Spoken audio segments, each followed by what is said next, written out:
Welcome to Tonkocast number 29. So today's guest is Tingting Liu. So Ting has worked at Pixar, Blue Sky, and LAIKA as an animator, and she even interned at Pixar when Tonko House best director Eric Go was an intern. They're intern buddies. So Ting has this amazing independent animated film called First Bloom, which is an Oscar qualifying film. And she's here to share her stories about her film and her career on Tonkocast. Well, first of all, Ting Ting, congratulations on your Oscar qualified film, First Bloom. Thank you. That's my great honor. Could get the opportunity to submit the Academy season. Mm-hmm. So let's start with you, Tintin. Love to introduce you to the listeners. Where your inspiration comes from, how your sort of upbringing from China kind of influence your art and craft, and then how you ended up in studying in the States, and obviously you interned at Pixar and you went to work for Blue Sky and LAIKA, and it's just pretty impressive resume. Would you like to talk about your brief bio a little bit? Yes. When I first graduated in China back in 2007, I majored in graphic design. Mm-hmm. But because I really love animation, so I decided to come to USA and learn animation at Savannah College of Art Design because I got lots of fellowship from that art college. Mm-hmm. When I come here during the second year, I already got the opportunity to talk to big studios like Pixar, and at that time they watched my demo reel and really like my acting, and I got some feedback from the supervising animators. They said you're kind of could think out of box when you're doing character animation.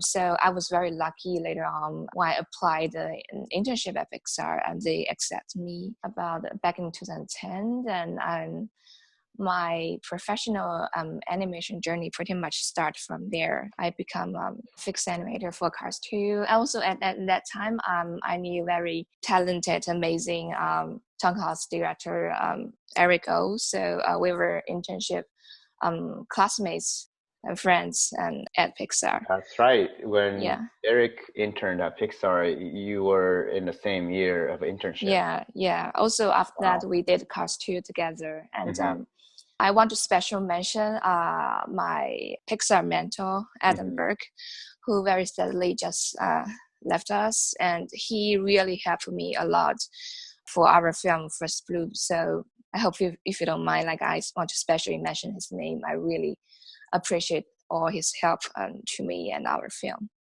That's right. That's really a very respectful view to mention Adam's name. Adam Bark, just in case the listeners don't know, is a beloved animator at Pixar who recently passed. He was a tremendous leader to all of us, and he left so much of a contribution to this industry. And so he was your mentor when you were an intern. He had to help me to push when do acting stuff. He said what do you feel, do this and that, just try to have some confidence, because I'm from China, so because of the culture and background, I don't have much confidence as a new animator, first start my career in USA. So I really appreciate all the amazing animators at Pixar actually encourage us and allow us to try new ideas and fresh stuff. That's amazing thing I learned from Pixar when I was young there. Tell me more about after Pixar. You went back to school to finish. After Pixar, I was offered to be a fixed animator for Cars 2 there. Got it. After Cars 2, I jumped to Blue Sky, did a bunch of features there. Ice Age series, also Real 2, Epic, and the Peanuts movie. And also during that time, I actually watched the amazing Tonko House Dam Keeper. So I was so amazed by the amazing like work you guys have done. So I'm also inspired by that, encouraged me to try to do my personal project. So I want to That's say great. thank you. No, thank you very much. So when we went to screen The Dam Keeper, I believe it was back in 2014, you were in the audience. You were one of the crew members for Right, the right. screening. Wow, Yeah. that's really amazing. That's really amazing. And then you jump to Leica, which is an interesting thing because Leica, we all know Leica as a stop motion animation studio. And how did you make a shift from CG animation studio like Pixar and Blue Sky to Leica? Yeah, because I'm always amazed by the stop motion Hmm. animation they created. I really want to be able to get a chance to really see how they made stop motion animation. I applied, and at that time the position is a facial animator. I was very lucky to become like facial animation at Hmm. Leica, but also during free time I was allowed to do some stop motion test with Leica's puppet. So I also have some rough idea how realistic stop motion um, works like at Leica. Right. So those are like a dream animation sort of studios for a lot of people. I obviously worked at Blue Sky and Pixar, and like I love to work there someday. Like it's such a you have a incredible list of studios experiences. And how did that lead to your personal film? I want to create this short film when I was working at Leica, and Uh-huh. it cost me almost 2 years after working hours when Right. I was working on Kubo and Two Strings, also next Leica movie, The Missing Link. For me, the most important reason I want to make first film is because my background, because it's very strong like Chinese background and culture. Hmm. So before I introduce where my background is, I want to emphasize or inform if any audience from China has a little bit of Chinese background, please don't be too sensitive about what I'm going to say. Because I was born in the 80s in China under single child policy. It Right. means only each family only allowed to have one baby. Right. And so like it's good because like all the parents and older people would pay very much all the attention to you, and they really hope you could be successful and you could be a good and maybe number one in school, something like that. But also on the other hand, we got lots of pressure from a very young time, even till we become adults. So when I came to USA, and I already got great opportunity to work at amazing studio like Pixar, Blue Sky, in my middle 20s to late 20s, because I'm still single at that time, and I jump around studios a lot. I don't have a house, I don't have husband, I don't have babies. So in my parents' point of view, they feel that is not a successful life for women. Sometimes the judgment or the feedback they think about myself is kind of like hurt. I mean, during that time, they change a lot nowadays, but during old time, they would say something like, I don't think you can be trusted as a mature adult yet because you are not married to a man, or I don't think you're a good animator at all because you have been jumping around studios a lot. You're not stable. For that time, I don't have much confidence about myself as a mature adult. I also doubt myself as a good animator. So I told myself, okay, then even I don't have lots of support, then I must be brave and give myself some courage. So I want to create a short film to give myself some courage to have more confidence. Also, I hope this short film could tell other people, especially young people, no matter where you're from, what kind of background you have or culture you have, if you don't have lots of support, you don't have confidence, then be brave to fight for your love, your dream, and that is the most important thing in your life. So that's the key I want to tell. I first want to create this film. Also during the design, the production, I want to create like a very bright color for this film. In my country, in China right now, it is true that the economy is booming, and it is people are like pursuing like a better quality life.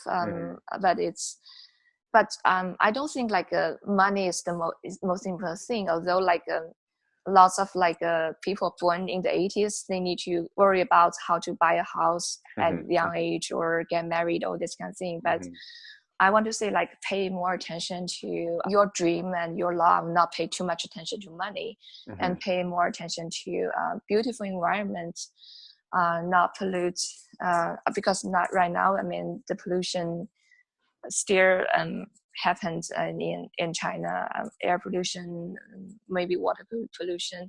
So I hope like people could pay more attention about the beauty side part of the country, because it is a beautiful country. So I hope this film could tell more parts about that when audience watch our film. So yeah, that's pretty really much amazing. why. That's really amazing. Yeah, absolutely, and I definitely felt that watching that movie, and you know, it's a classic story, but in an interesting way. It's very current, very modern in a way that this thing that we still deal with in our way, you know. So it's very relatable.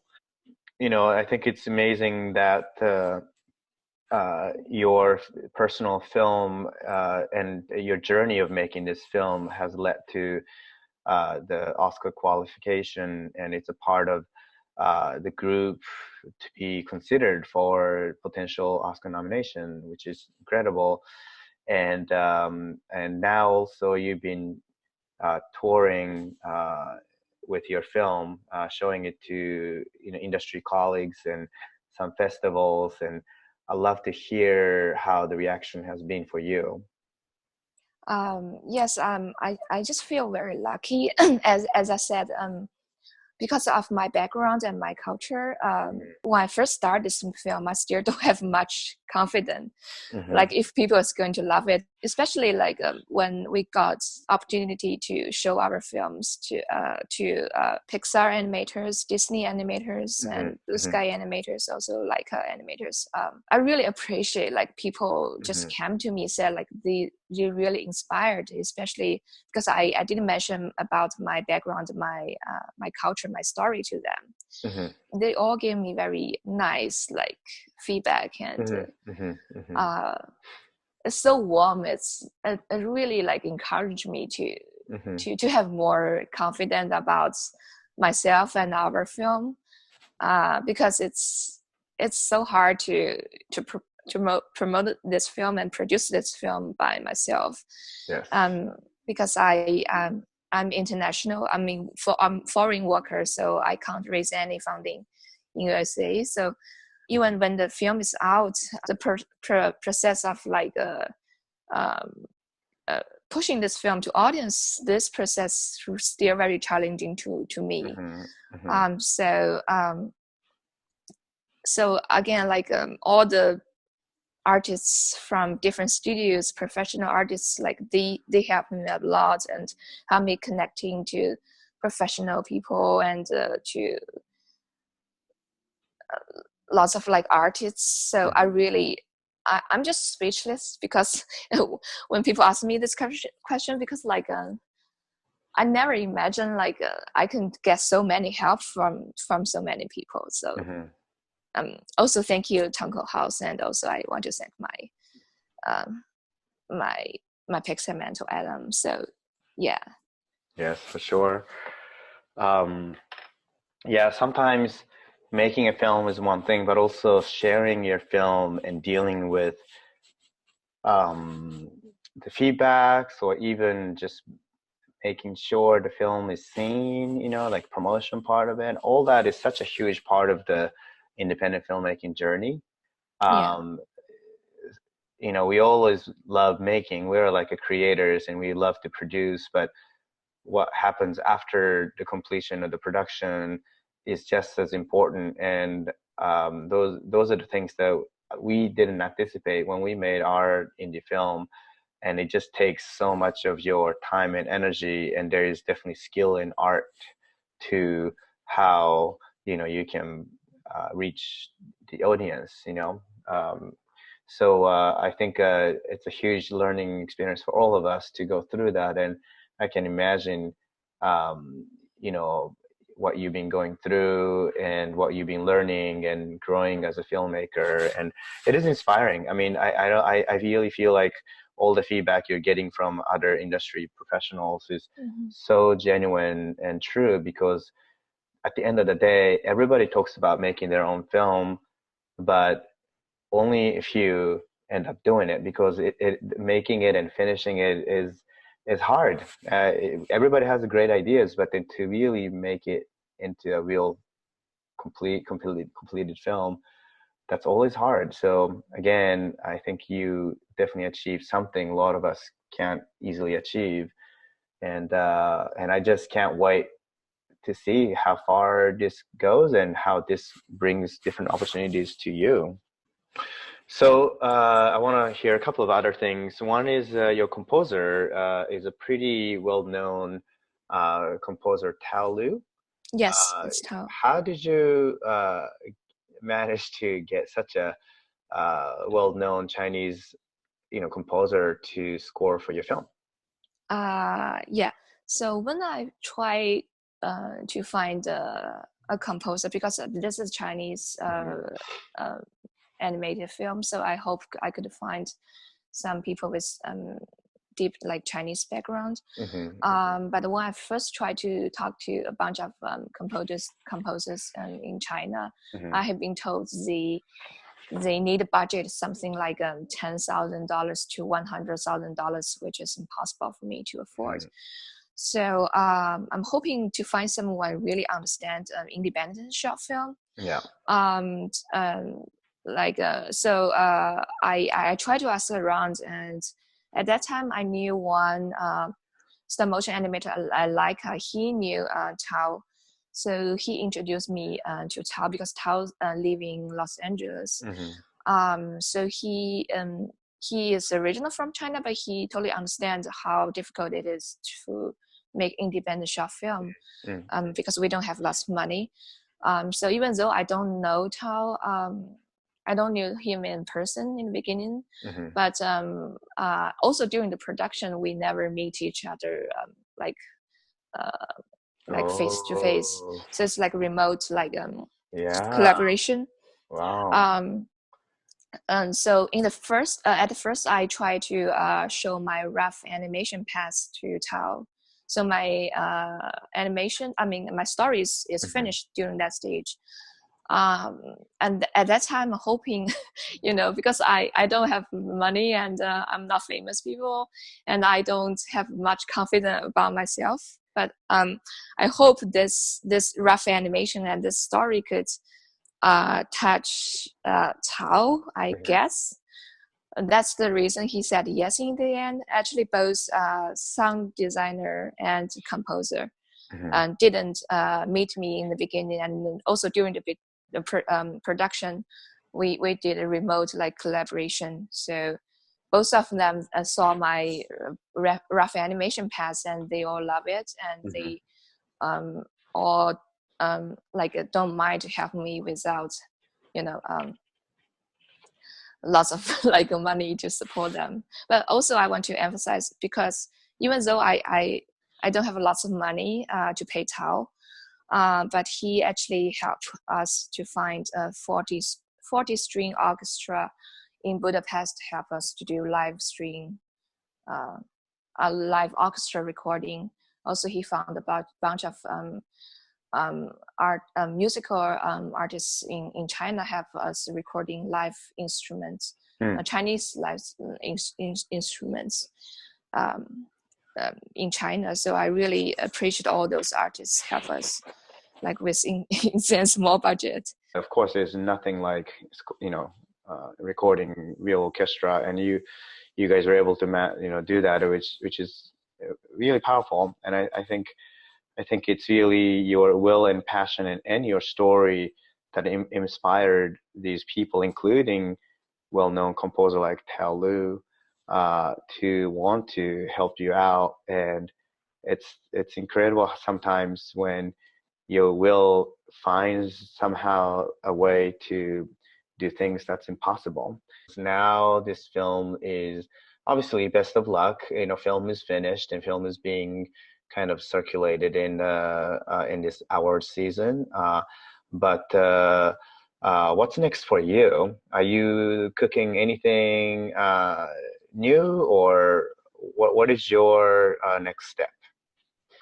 Yeah, I dreamed could make a little bit like a more complicated and longer story. Mm-hmm. So I'm writing a story about my grandma. She is more than 90 years old, and she experienced Chinese Civil War, and she has bounding feet at very young age.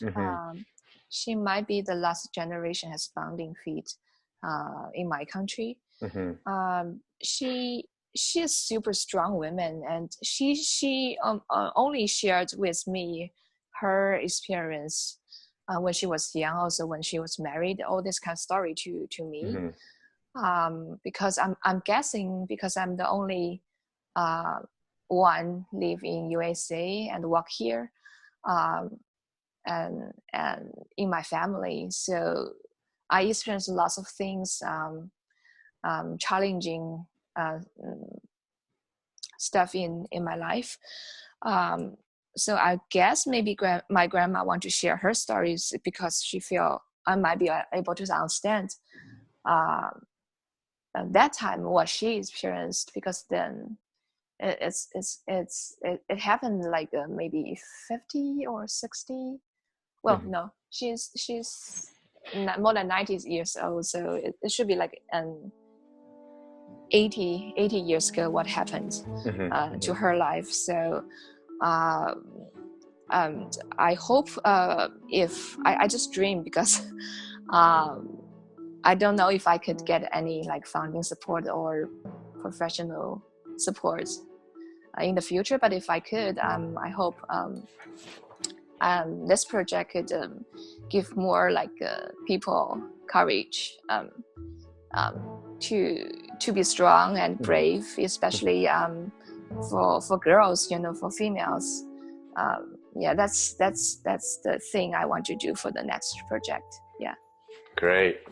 Best of luck, Ting Ting. And I think your story definitely inspired many of us, and I can't wait to see what you're going to do next. Thank you so much for sharing your story. And thank you so much for giving me this opportunity to talk at Tonkocast. And I really look forward to your amazing new projects from Tonko House. Me too.